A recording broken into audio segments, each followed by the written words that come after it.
জসীমউদ্দীনের লেখা বাঙালির হাসির গল্প সত্যকার আলসে আপনাদের কাছে পরিবেশন করছি। আগেকার দিনে রাজা বাদশাদের নানা রকম অদ্ভুত খেয়াল থাকতো। এখনকার মতো দেশের অর্থ ব্যয় করতে তাদের কারোর কাছে কোনো জবাবদিহি করতে হতো না, তাই খেয়াল খুশি মতো তারা টাকা পয়সা খরচ করতে পারতেন। এখনকার রাজারা কিন্তু এরূপ পারে না। তখন প্রত্যেক রাজবাড়িতে কতগুলো অলস লোক থাকতো।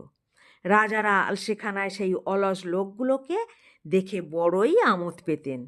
অলস লোকদের নিয়ে রাজায় রাজায় আবার প্রতিযোগিতা হতো।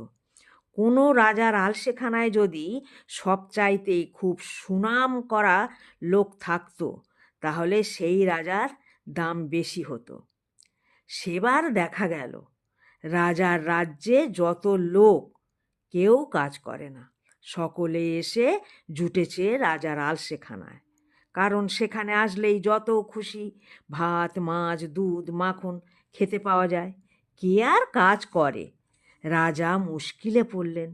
তিনি মন্ত্রীকে জিজ্ঞাসা করলেন, দেখো তো মন্ত্রী, আমার রাজ্যে কেউ কাজ করে না, সকলেই আলসেখানায় এসে জুটেছে। আলসেদের খাওয়াতে রাজস্বের সব খরচ হয়ে যাচ্ছে। তুমি এর কোনো উপায় বলতে পারো?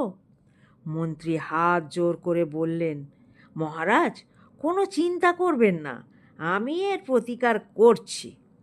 সেদিন দুপুরবেলা রাজার আলসেখানায় সকল অলস ব্যক্তি বিছানায় গড়াগড়ি যাচ্ছে। এমন সময় মন্ত্রীর আদেশে আলসেখানার ঘরে আগুন দেওয়া হলো। আগুনের আঁচ পেয়ে একে একে সকল আলসে পালিয়ে গেল, কিন্তু দুজন আলসে যেমন শুয়েছিল তেমনি শুয়ে রইল। আগুন যখন তাদের মাথার উপর এসেছে, তখন একজন আলসে গা মোড়ামুড়ি দিয়ে দ্বিতীয় আলসেকে বলছে, কত রবি জলে, কেমন সূর্য জ্বলিতেছে। দ্বিতীয় অলস ব্যক্তি যেমন শুয়েছিল তেমনিভাবেই শুয়ে উত্তর করল, কে বা আঁখি মেলে, সূর্য উঠিয়াছে, তাহাতে কি হইয়াছে, কে চোখ মেলিয়া চাহিয়া দেখে। রাজা তখন বুঝতে পারলেন এই দুজনেই সত্যকার আলসে।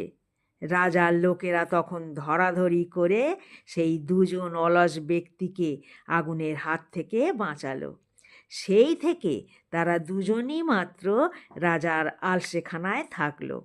পরে সব আলসে যার যার বাড়ি গিয়ে কাজকর্ম করতে আরম্ভ করলো।